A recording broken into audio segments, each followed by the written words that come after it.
Okay, middle schoolers, we're going to introduce first aid. Okay, so when you hear the word first aid, what comes to mind? Like, what do you think of when you hear first aid? Maddie?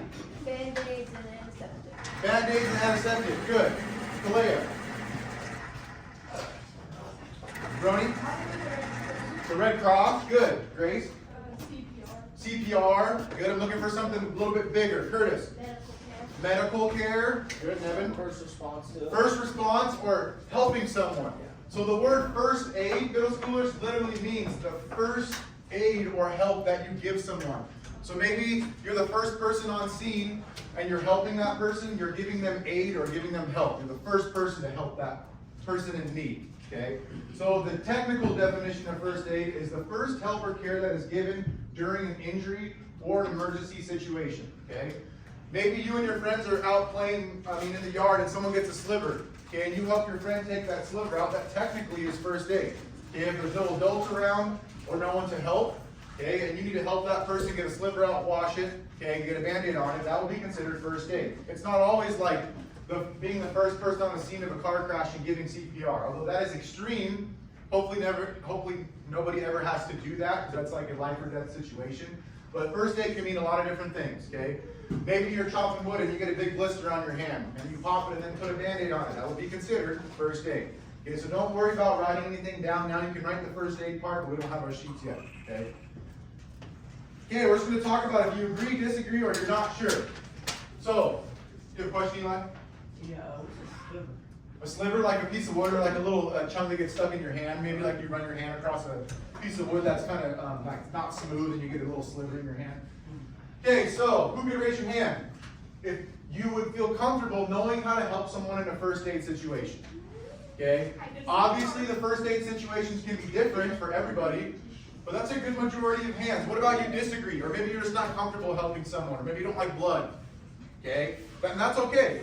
Not every first aid situation is going to be a big pile of blood. Okay, some are a little bit less of an emergency, like you get a sliver or you sprain your ankle. Okay, that's not like you have to be rushed to the hospital, but you can still help that person by putting a splint, okay, getting their foot up in elevation and putting ice on.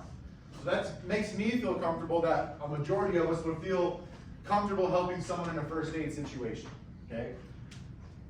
Agree or disagree? It's important to know first aid. Raise your hands, yes or no? Yes, that should be a majority of us. Okay, why? Why is it important? Grace? It can save someone's life. Good. Or yours. Thank you, Aurora. Devin? It's a battle between life and death. Exactly. So, battle between life and death in middle schoolers. You're not always going to be around where there's adults or older people that can help you. I always think of like during the summertime when you're swimming at the lake, and maybe you're just with your friends. Obviously, there are other adults there that are random people. Like if Devin jumped off the dock and broke his leg, that you'd be able to go have, hopefully, get an adult to help you. But it's important that everyone needs to know first aid. Even that's just applying pressure to a wound to help stop the bleeding, okay? Or raising your ankle and putting ice on it to help reduce swelling and to help with the pain. Okay, so that's really, really good. It's really important to know first aid. This is a tough one, okay? People should always get the help they need in a first aid situation. Agree or disagree? Yeah, but what if it's me and Nevin needs to help me, but he doesn't feel comfortable because he doesn't like blood? So see how the situations can be different? People should always get the help they need, but if you don't feel comfortable helping that person, that's okay. I always refer to the highway right here because it's easy. If there was a car wreck and you had a car flipped over on its side, and you were the first person to come to the scene, and you don't feel comfortable because you don't have the first aid knowledge, you could just be there with that person, comforting them, helping them breathe so they don't have a panic attack, waiting for the professionals or the EMTs to arrive. So it's not always like splinting a leg or bandaging something, middle schoolers. It's just being with that person to help them calm down. Because emergency situations, they're stressful, which we'll learn here in our next PowerPoint. Okay, so that's really good. Zeke, Corbin, and Austin, and Maddie, take one of those papers and pass it down, please. Make sure your name is on it.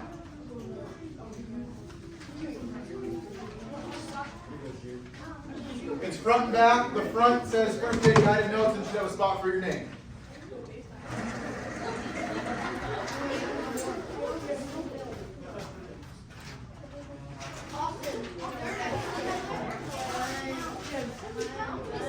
Yeah. This is Maggie's. What is it? Right here. Today is the 29th. 2 days before Halloween.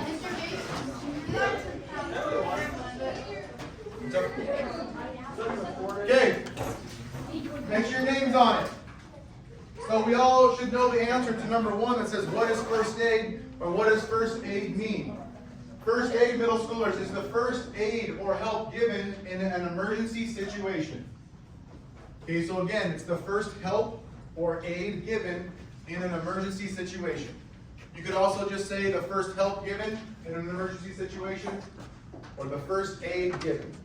But obviously a sliver is not an emergency, but if you've never got one before and it hurts really bad, it could be an emergency to you. So again, first aid / help given in an emergency situation. And remember, when we take notes, okay, abbreviations, just have to make sure that we're able to read our notes, but when it comes to definition and vocab terms, has to be pretty specific. So again, first aid or help given in an emergency situation.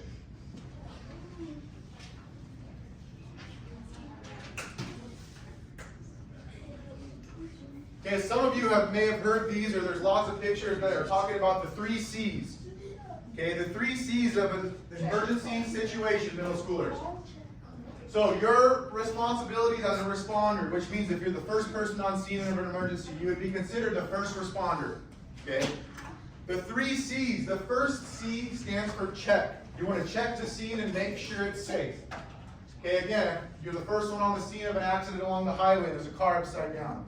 Obviously, you want to help the person in the car, but you want to make sure that you're safe as well. So maybe that you put out some traffic cones, okay, or leave your flashes on in your car. If it was me, I'd probably park my car like halfway in the road, leave my flashers on, so that way when people are coming, they can see there's an emergency. So you always want to check the scene and make sure it's safe for yourself first, okay? Especially when we're talking about highways or busy roads, or you're in the big city and there's tons of cars and people walking everywhere, people riding bikes, the scooters. Okay? So check the scene, make sure it's safe. Then number 2, this kind of goes hand in hand. Call emergency responders, or calling 911 is the most important step. Most everyone has a cell phone these days. Okay, if it was me, I'd be checking the scene to make sure it's safe and calling 911 at the same time. If you don't know where you are, or the address, middle schoolers, you could say, I'm in Elmira, Washington, just off Highway 2. Okay, they should be able to find Elmira and be able to find where you are. Okay, that's why it's always good to know your addresses, middle schoolers. Like the address of the school, you can see it out in the wood shop. It's 310 South 3rd Street. But where we live, generally, if you say I'm in Elmira, Elmira's not that big. They should be able to find you. Okay, but it's important to know your own address, or maybe you go to your buddy's house to know where their address is, or at least knowing the city you're in. Not being completely clueless, like, I don't know where I am. Okay, we should all know at least Cooley City, Heartland, and Elmira. Maybe Wilbur, maybe Freda, Moses, hopefully. Okay. So checking the scene to make sure it's safe. Call emergency responders. And then the last C is providing care, if you feel comfortable. So check, call, care are the 3 C's. Like I said earlier, if you don't feel comfortable, okay, because you don't like blood or you get queasy, just being there with that person. Maybe that's just applying pressure on a cut until the EMT arrives. Okay, but if it's a real emergency, like the person is unconscious, when we go through CPR here in the spring and we have the firefighters come and we'll teach you guys CPR and then get you certified. I can teach it, but in order to certify it, we have to have someone who is Red Cross certified, like an EMT, a paramedic, to come and teach it so that you guys and girls get your cards. Okay. Your dad, or Parrish could, or Jesse could. Yep. Okay, so again, middle schoolers, check, call, care are the 3 C's. Okay, we're ready to move on to the next slide. Okay, this is really important, middle schoolers. Good Samaritan law. You don't have to write down all 3 of these bullet points. I would write down the first one. Okay? Again, make sure, like you should have a pencil, Eli, you should be writing. Okay, put the snacks away. You don't have anything on your paper yet. Okay? You don't have paper. A good Samaritan law. What's a Samaritan? Devin? Like an officer, like someone that sees the scene. Yeah, someone that sees the scene, or just a person. Like we're all Samaritans. Ah, dang. Come on. Technology. That's all right. Okay, so a Samaritan, middle schoolers. Anyone, like a local person on the street, you don't have to know that person. It could be a random, someone walking to work on the side of the road, a Samaritan. We are all Samaritans. Hopefully we're all good Samaritans. Okay? So again, a good Samaritan law is a law that protects the person who's giving help so they don't get in trouble or sued if that person ends up passing away or getting critical condition from an injury. Okay? So again, it's a law that gives legal protection to people who help individuals that are ill or injured. Okay, like I always use CPR as an example. Okay? Say you first one on the scene and the person is unconscious and you start administering CPR. Okay? Then the professionals come, they start administering CPR, and then they take the person to the hospital and it leaves you clueless on what happens. Okay? It's a stressful situation. Okay? You're worried about that person. If that person were to end up passing away or dying, you don't get in trouble or you don't get sued by their family for not giving them the help to make them survive. Okay? It protects you from being sued or found financially responsible for that injury, if that makes sense. So it's just a law that protects you when you're helping that person. As long as you're not negligent, middle schoolers. Do we know what negligent means? Okay? Nevin? Wouldn't that mean like not doing anything? Like purposely not helping that person. And that could be because of what they look like, if they're a guy or a girl. Okay, so being negligent is when you are purposely not helping someone if you are able to. Okay? Yes, you may not like blood or you get queasy if you see an arm that's broken. Okay? But still being with that person and comforting them, rather than just being like, oh, Nevin's okay, I'm just going to leave him here and wait for the EMTs to arrive. That would be being negligent. Okay? Purposely not helping someone who is in need. And this law, middle schoolers, is not requiring you to help someone, but it's just saying if you do help someone and maybe their injuries get worse, or they, like I said, they end up dying, you don't get in trouble. Okay? You don't get sued by that person.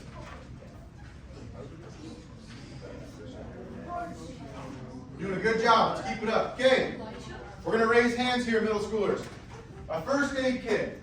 Okay. Maybe other than what's on the board. Who can raise their hand and tell me what would be something that would be important to have in your first aid kit? Justin. Gauze. Gauze. Okay. What's another thing? Eli. Maybe like bandages. Bandages. Lexa. A mask. That's good. Number 3. Channing. Gloves. Gloves. Rubber gloves. Really important. Cooper. Maybe a pocket knife or a knife or scissors. Okay, yes. Yep. Corbin. Ointment, like first aid ointment. Neosporin. Good. Curtis. Rubbing alcohol. Why? To keep it clean. Okay, rubbing alcohol. Also, in an emergency situation, it can help start a fire if you're out stranded in the woods or something like that. Okay, Kalea. Medical tape or athletic tape. Good. Charlotte. An ice pack, like an instant ice pack, those ones that you pop. Good. So middle schoolers, all of this stuff on the board would be great things to have in a first aid kit. Okay, so bandages, Neosporin, athletic tape, scissors. Gloves are the most important, middle schoolers, especially when you're working with blood. And if it's a random person that you don't know if they have some sort of a disease or a blood-borne pathogen, you want to use gloves. Okay? So we have masks, like our COVID mask, so we have like a CPR mask as well that puts a barrier between us and that person, okay? So, where would be a good place to keep a first aid kit now? Now that we have all of our items in the first aid kit, where would we want to keep it at? Okay, Channing, one place. Your car. That's a great spot. Good. Nevin. Like if you're on a sports team, you always want to keep one like with the team. Yep, traveling with the team. Like every sports team always has a first aid kit no matter what. Cooper. A plane. Like an airplane? Good, yeah. Heck yeah. Cameron. A backpack. Good. Corbin. What? So I was waiting for someone to say in your house. Where would be a good spot in your house? Kalea? On the shelf or like Grace? In your kitchen cabinet. Maybe somewhere where you would have chemicals like under the sink. Okay. Or middle schoolers out in the shop or your garage. Okay. If you're working with heavy equipment. Like out in the wood shop, we have multiple first aid kits that we use if something happens. Maybe in your tractor or your pickup, okay, we're thinking harvest, you're driving a combine. It'd be a good idea to have a first aid kit because when you're working with heavy machinery, there's lots of opportunities to get injured, unfortunately. Scarlett? In your bathroom under your sink. Okay, we have them here in the classroom. There's a stop the bleed kit, and then I have a first aid kit in my closet as well. Those are all good spots. Who said in your backpack? Cameron? So if you were going like on a hike or something, or you're going to be out in the woods where you don't have service or you're not near a town, most hunters or hikers always will carry a first aid kit with them. Okay, I have one that I carry with me because you never know when something's going to happen, middle schoolers. You might be out hiking and you step on a stick or you get poked by something. It's always good to have a first aid kit. Jaden? Maybe you could put it in every room in your house. Every room in your house. Okay, exactly. Every classroom has one. There's one in the gym. Okay, there's lots of first aid kits everywhere.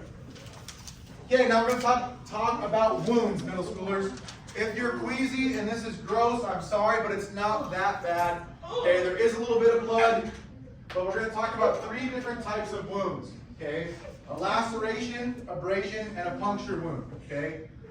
A laceration is a cut in the skin that's usually deep enough to require stitches, okay? Whether that is butterfly stitches, which are just like little sticky band-aids where you put the skin together, or actual stitches where you're sewing the skin back together, okay? An abrasion is more of like road rash from crashing your bike, okay? Let's listen, please. Let's stop. Okay, a road rash from crashing your bike, or maybe a mat burn from wrestling, or you fall on the gym floor and scrape your knees. Okay? This would be something like if something were to cut you like barbed wire, or maybe you're cleaning a fish, you're cleaning a deer, and you cut yourself with a super sharp knife. Okay? Abrasion is not as bad. That'd be a scrape or a burn, although road rash hurts when you crash your bike. Okay? And then we talk about a puncture wound. A puncture wound is a hole in the skin caused by a sharp object. So it's not always like a gunshot. If you step on a nail, that would be considered a puncture wound, okay? Or maybe you're screwing something in with a screwdriver and you miss the screw and you pop your hand, that would also be considered a puncture wound. Yep, okay? So again, laceration, abrasion, and puncture wounds. Obviously, middle schoolers, there's way more wounds than these, but the pictures are pretty gross when we get into those types of first aid wounds. Okay, yeah, exactly. Okay, middle schoolers, obviously we all know how to treat wounds and keep them clean, okay?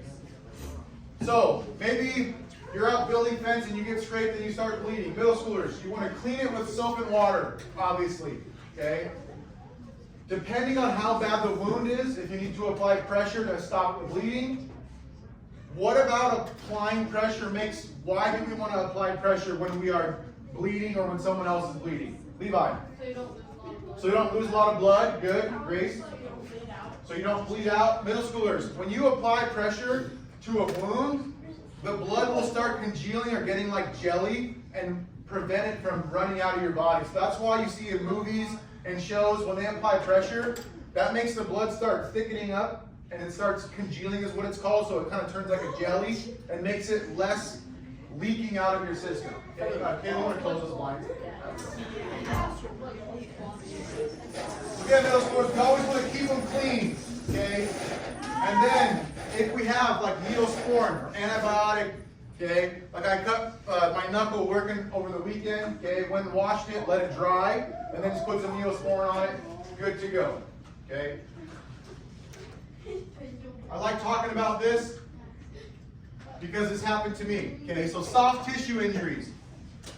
Okay, this would be something like tearing a ligament, okay, tearing an ACL, an MCL, an Achilles, like what happened to me, okay? But there's two different, a sprain and a strain. A sprain is when you just stretch or slightly tear that ligament, and ligaments are what are connected from bone to bone, okay? But oftentimes, sprains can be just as bad as a break or a strain. Like when I was in college playing football, I sprained my ankle, and we play games on Saturdays. So the doctor put me in a hard cast, like I broke my leg for 4 days. I didn't walk on it. They took the cast off. I played on that Saturday. It hurt.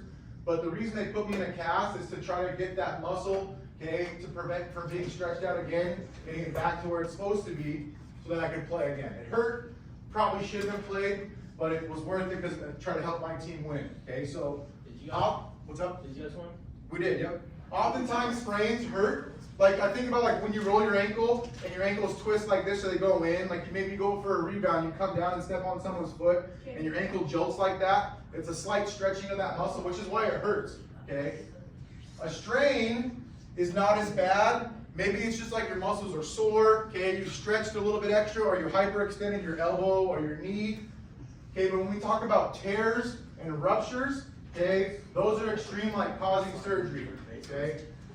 If you didn't know, this happened to me a couple of years ago. I ruptured my Achilles tendon, which is the tendon that runs all the way from the bottom of your heel up to the crack of your leg in the back right here, okay?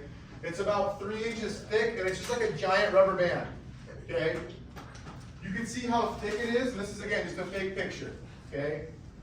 You can tear the back or front of your Achilles and still have one portion connected. Like, I completely ruptured mine, which means I tore it front and back completely in half, okay? This picture shows the back side of the Achilles being torn, but the front is still connected. You can see how stringy it is, okay? This is one of the biggest tendons in your body, which is why it takes so long to recover, okay? Like when I was in my cast, my foot was down like this to help my Achilles go back together, okay? So when they connected it, I had to keep my foot down because when you move your foot, you can feel it in your calf, stretch your Achilles back and forth, which is why it took so long for me to be able to walk again, okay? So I ruptured it, so I had to get surgery, okay? They reconnected it. They have this like lab-grown tissue. It's not like a string like you're sewing. It's supposed to simulate like an actual muscle of a person. It's not from a cadaver or a dead person. So they reconnected it, like if this is where it happened. They reconnected it, and then you can see this little bone that's in the top of the heel. It sounds gross and it gives me goosebumps. They put 2 screws in my heel, and then they connected the tendon to the bone. It's called anchoring it to the bone to help it prevent it from happening again. Because oftentimes when you tear a muscle or a tendon, you're at risk for it to rupture or happen again even more. So the doctor said, we're going to anchor it to the bone. So if something happens, it will prevent it from tearing. It's not 100% going to prevent it from tearing, but it could. Okay? Rory. Did they take the screws out of your foot? No, they're still in there. So like, I would imagine if you see here, like there's probably a screw here and a screw here, and then they anchor it and wrap it around the bone to keep it tight.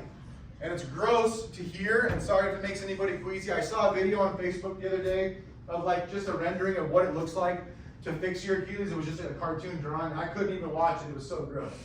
I got a pretty crazy scar. It goes from like the bottom of my heel and it makes like a question mark shape and then it goes up. 17 stitches, I believe. I think I was out for like 5 months, but then I came back in the electric scooter and was teaching in that, okay? Better than being gone from you guys, which is why I'm a teacher, because I like to teach you guys and have you guys learn. But again, hopefully this never happens to anybody. It was not fun. It didn't hurt that bad. When it happened, it felt like someone came behind me and like kneed me as hard as they could in my calf and like sent me to the ground. It didn't hurt that bad. I was able to walk around, but the recovery process and the stitches is what really hurt. Parker. How did it happen? I was coaching a football game. I know what happened. Our team did something good and I jumped up to celebrate, and when I landed, my heel was off the ground and my toe touched and that motion just popped it. And it's just, I mean, that's why like the nurses were laughing at me in the hospital because they were like, well, how did it happen? I said, well, I was coaching in a football game. I said, you were coaching or were you playing? I said, no, I was coaching, not playing. Listen, Mr. Lee.